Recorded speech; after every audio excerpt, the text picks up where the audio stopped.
तो दोस्तों, जब भी हम अपना घर बनाते हैं तो हमारे दिमाग में एक सवाल पैदा होता है कि अगर हमने जो रूम बनाया है तो उस रूम में कितने टन की एसी लगाया जाए और वो रूम में एसी ठंडा कर पाएगी या नहीं कर पाएगी। अगर ज्यादा जने उस रूम में आते हैं तो क्या एसी कवर कर पाएगी या नहीं कर पाएगी। तो आज मैं आप लोगों को इस वीडियो में बताने वाला हूं, अगर आपके पास किसी भी प्रकार का रूम है, यानी कितना भी बड़ा कितना भी चौड़ा, उस रूम में आप लोगों को किस प्रकार से कितने टन की एसी लगाना चाहिए और कितने टन की एसी नहीं लगाना चाहिए। मैं बात करी जाए तो मैं बात करूंगा 1 टन से लेकर 2 टन के बीच की, ठीक है, यानी कि 1 टन, 1.5 टन और 2 टन की। तो ज्यादातर हमारे जो शहरों में बात करी जाए या फिर गांवों में बात करी जाए, इन्हीं के बीच में एसी लगाई जाती है और इतना ही हमारे पास रूम होते हैं, यानी इतना ही बड़ा रूम होता है जो जिससे कि 1 से और 2 टन की एसी लगाई जाए। तो यहाँ पर मैंने कुछ रेशियो निकाल रखा है। 1 टन की बात की जाए तो दोस्तों 1 टन की जो एसी है हमारी, वो 90 से 125 वर्ग मीटर में काम करती है, यानी कि 90 से लेकर 125 वर्ग मीटर में ठंडा करने का कार्य करती है, ठीक है। अब ये तो हुआ हमारी एसी का वर्ग मीटर। और बात करी जाए 1.5 टन की एसी की, तो 1.5 टन की एसी 125 से 200 वर्ग मीटर तक ठंडा करने का कार्य करती है और 2 टन की एसी हमारी 200 से 230 वर्ग मीटर तक ठंडा करने का कार्य करती है। तो ये तो हुआ हमारी एसी का कार्य, ठीक है, यानी कि इतने टन की एसी लगाते हैं तो इतना टन का इतने वर्ग मीटर को ये ठंडा करेगी।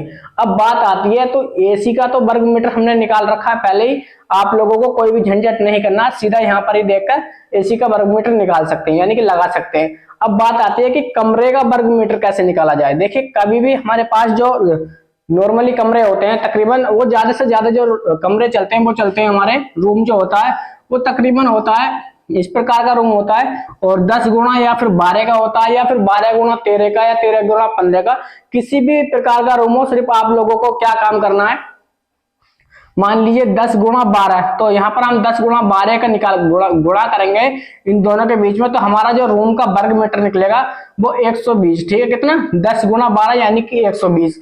अब 120 के बीच में जो हमें एसी लगानी है, हमारे जो रूम का वो साइज हुआ वो 120 हुआ, ठीक है।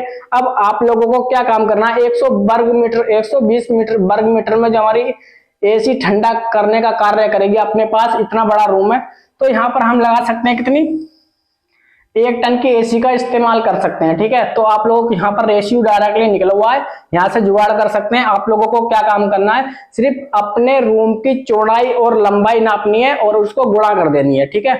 जितना भी रेशियो निकला उसका, यानी कितना भी फिट निकला है उसका आप लोगों को गुणा करना है, और यहाँ पर जो गुणा है वो आ जाएगी। जैसे कि मैंने यहाँ पर करा 10 गुणा 12, इसका गुणा कर दिया तो कितना हुआ, 120। अब 120 वर्ग मीटर हमारा रूम हो गया, ठीक है। और हमारी जो एसी है वो है 1 टन की, जो कि 90 से लेकर 125 तक का कार्य कर रही है, यानी कि 125 वर्ग मीटर तक का कार्य कर रही है, ठीक है, ठंडा करने का।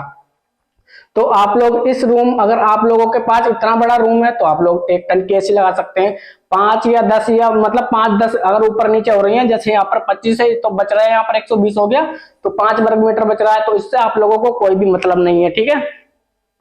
यानी ये जो चीज है हमारी वो ऊपर नीचे होती रहती है।